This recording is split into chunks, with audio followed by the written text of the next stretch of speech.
Hi friends, welcome back to my channel oh baby fun. నా పేరు అను. ఎన్నో విషయాలు మీతో నేను షేర్ చేసుకోవాలనుకుంటున్నాను.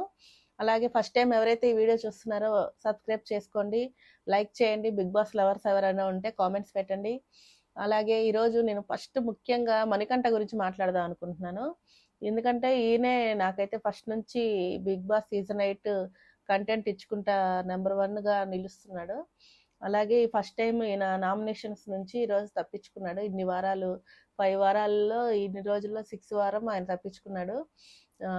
ఆయనకి ఎలా ఉందో కానీ మా అందరికైతే హ్యాపీగా ఉంది, మా అందరికైతే కూడా. కారణం ఏంటి అంటే మణికంఠ గురించి నేను కొన్ని విషయాలు మాట్లాడదాం అనుకుంటున్నాను. నాకు అనిపించిన నా ఒపీనియన్ ఇది. మీకు ఇలాగే అవ్వాలని ఏం కాదు, అనిపించాలని కాదు.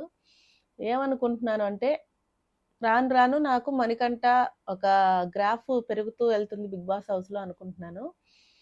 ఎందుకు అంటే ఆయన ఫస్ట్ నుంచి గమనించినట్లయితే ఒక మనిషి నటించడం అనేది 1 వారం 2 వారాలు నటిస్తారేమో కానీ ఇన్ని వారాలు నటించడం అనేది ఇంపాసిబుల్. ఆయన ఫ్యామిలీ వీక్నెస్ ఆయనలో ఎక్కువగా ఉంది అనిపిస్తుంది నాకు. అది ఆ క్వాలిటీ అనేది చాలా గ్రేట్ క్వాలిటీ నన్ను అడగాలంటే. ఎందుకంటే ఎవరికైనా సరే ఈ రోజుల్లో ముఖ్యంగా ఎవరు ఫ్యామిలీ మీద అంత ఇంట్రెస్ట్ పెట్టట్లేదు, ఎవరు అంత బాధపడట్లేదు. నువ్వు కాకపోతే ఇంకొకరు, మెయిన్ ఇండస్ట్రీలో ఉన్నాడు కాబట్టి నువ్వు కాకపోతే ఇంకొకరు అన్నట్టుగా ఉంటారు. కానీ తన భార్య కావాలి అని ఈ రోజుల్లో అంత ఎవరు బాధపడరు. తన గురించి ఇంత బిగ్ బాస్ హౌస్లో ఇంత వైరల్ చేయడు ఏ భార్య గురించి అయినా సరే. తను జెన్యూన్గా తన భార్య బిడ్డ కావాలనుకుంటున్నాడు కాబట్టి తను ఆ విధంగా ఎమోషన్ అవ్వడం అది సహజం. ఎవరికైనా సరే ఆ ప్లేస్లో మనమైనా అలాగే రియాక్ట్ అవుతామని నాకైతే అనిపిస్తుంది. ఈ ఫస్ట్ నుంచి ఒక్కసారి ఆయన గురించి నేను థింక్ చేస్తే ఆయన ఎమోషన్ అంతా నాకు కరెక్ట్ అనిపిస్తుంది. ఎందుకంటే తనకి తల్లిదండ్రులు లేరు. ఉన్న స్టెప్ ఫాదరే ఉన్నారు. ఉన్న సిస్టర్ కూడా అతనికి సపోర్ట్ చేయట్లేదు. మేబీ ఇవి కూడా తను ఎమోషన్స్ కారణం అవ్వచ్చు. తల్లిదండ్రులు లేకపోతే ఆ ఫీలింగ్ అనేది చాలా భరించలేని ఫీలింగ్. ఒకవేళ తర్వాత భార్య బిడ్డతో అయినా తను హ్యాపీగా ఉన్నాడంటే అది లేదు. అందువల్లే తను అంత ఎమోషన్ అయ్యాడు అనుకుంటున్నాను నేనైతే. ఈ రోజుల్లో అలాంటి అబ్బాయిని నేనైతే చూడలేదు. తన ఫ్యామిలీ తనకు కావాలనుకోవడం కానీ, పైగా ఇంకో విషయము, తినెంత అందంగా ఉంటాడు కానీ తన భార్య మాత్రం ప్రియా అనే అమ్మాయి, ఆ అమ్మాయి మాత్రం నాకైతే మ్యారేజ్ వీడియోస్ అవి ఇప్పుడు వైరల్ అవుతున్నాయి మణికంఠవి. అస్సలు ఇద్దరికి జోడీ కాదు, సెట్ కాదు. ఈ అబ్బాయికి సెట్ అయ్యే అమ్మాయే కాదు అని నాకైతే చాలా అనిపించింది. అయినా కూడా తను ప్రేమించే పెళ్లి చేసుకున్నాడు అంటున్నారు కాబట్టి తనది జెన్యూన్ లవ్ కాబట్టి చేసుకున్నాడేమో అనిపిస్తుంది. కానీ అమ్మాయిని ఎలా ప్రేమించాడని కూడా నాకు ఇప్పటికే అదే డౌట్.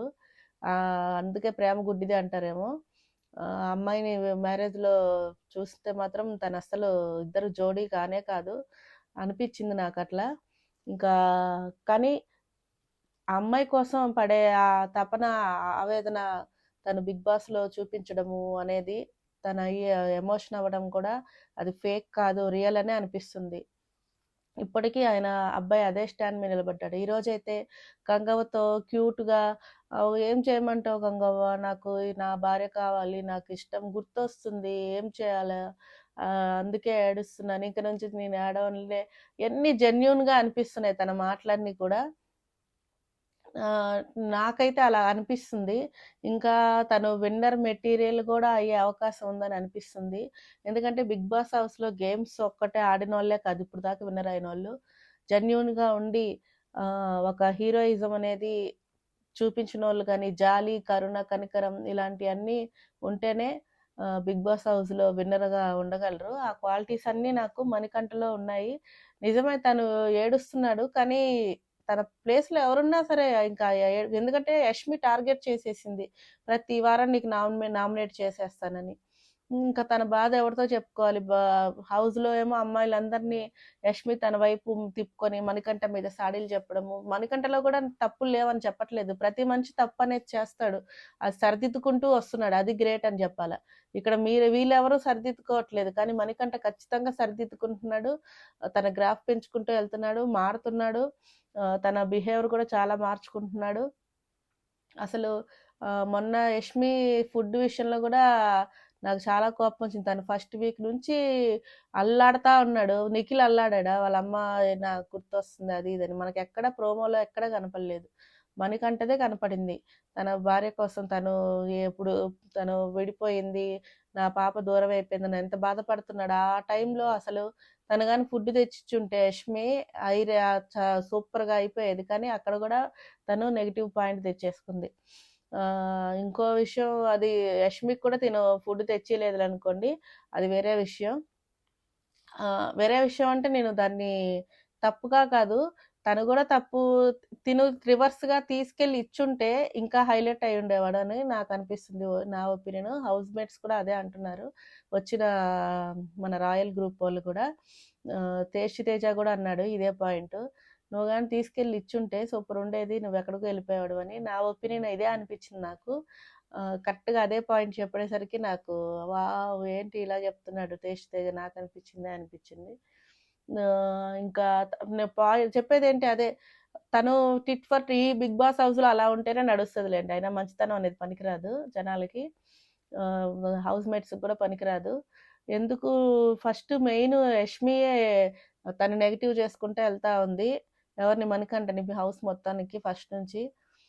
దానివల్లే మణికంఠ ఇంకా స్ట్రాంగ్ అవుతున్నారు తప్పితే వీళ్ళు ఇంకా దిగజార్చుదామని చూస్తున్నారు. పైగా మూడ్లో ఉన్నాడనేసరికి వీళ్ళు ఇంకా తట్టుకోలేకపోయారు మొన్న కూడా. ఇప్పుడు ఈ వారం ఇంకా సేవ్ అయ్యేసరికి యష్మి ఇంకా చాలా ఘోరంగా నామినేషన్లో కూడా ఇలా చప్పట్లు ఇలా కొట్టడం, టేస్టీ తేజ నామినేట్ చేయగానే అసలు ఓవర్ యాక్షన్ అంతా అసలు చూడలేకపోయాం. ఏం తప్పు చేస్తే అలా కొట్టుకోవాలని చెప్పి నాకు అనిపించింది. అంటే ఈమె చేయలేకపోయింది, నా తరపున ఒకరు చేశారు అని ప్రశాంతంగా. అప్పుడు అయినా కూడా చూసారా, సేవ్ అయిపోయాడు. మా నాగమణికంట ఒక్క ఓటే పడింది కాబట్టి. ఇంకా మిగతా వాళ్ళందరికీ 3 ఓట్లు 3 ఓట్లు పడ్డాయి కాబట్టి వాళ్ళు నామినేషన్లోకి వెళ్ళిపోయారు. ఒక సామెత ఉందండి, చెడపకురా చెడేవు అనే సామెత మనందరికి తెలిసిందే కదా. అందుకే ఎవరిని మనం తొక్కాలి, అణిగేలా చేయాలి అని ఎప్పుడు అనుకోకూడదు. ఇంకా బాగుండాలనే కోరుకోవాలి. నేను చెప్పాలనుకునే అయితే ఇవి. తనైతే జెన్యూను, తన వైఫ్ బిడ్డ కావాలనుకోవడానికి కూడా సరైన రీజన్లు ఉన్నాయి. తను ఏడవడానికి కూడా కారణాలు ఉన్నాయి. ఏ మగాడు ఊరికినే ఏడవడు, ఏడుపు రావాలన్నా కూడా రాదు. తన బాధ అలాంటిది కాబట్టి తను వ్యక్తపరుచుకుంటున్నాడు. నాకైతే one of the strong contestant మణికంఠనే. విన్నర్ మెటీరియల్ కూడా ఉన్నాయి. ఇప్పుడు దాకా బిగ్ బాస్ హౌస్లో ఓన్లీ టాస్క్లు మాత్రమే ఆడి గెలిచిన వాళ్ళు కాదు, కానీ విన్నర్లుగా నేను ఫస్ట్ నుంచి వాచ్ చేస్తున్నా కాబట్టి నాకు మన కౌశల్ కానీ, సన్నీ కానీ, ఈ అబ్బాయి పాటలు పాడే రాహుల్ సిప్లిగంజ్, ఈ అబ్బాయి అసలు గేమ్స్ ఆడేవాడు కాదు, ఎన్నిట్లో ఓడిపోయేవాడు. అయినా కూడా తన బిహేవియర్ కానీ దానివల్ల అతను విన్నర్ అయ్యాడు. సో నేనైతే ఈరోజు మీకు చెప్పాల్సి అనుకున్న విషయాలన్నీ చెప్పేశాను. ఇప్పుడు నాకు హ్యాపీగా ఉంది. నా యొక్క థాట్స్తో మీరు ఏకీభవించినట్లయితే నా కామెంట్స్లో పెట్టండి, నా వీడియోని లైక్ చేయండి. ఓకే ఫ్రెండ్స్, మళ్ళీ కలుద్దాం. బాయ్.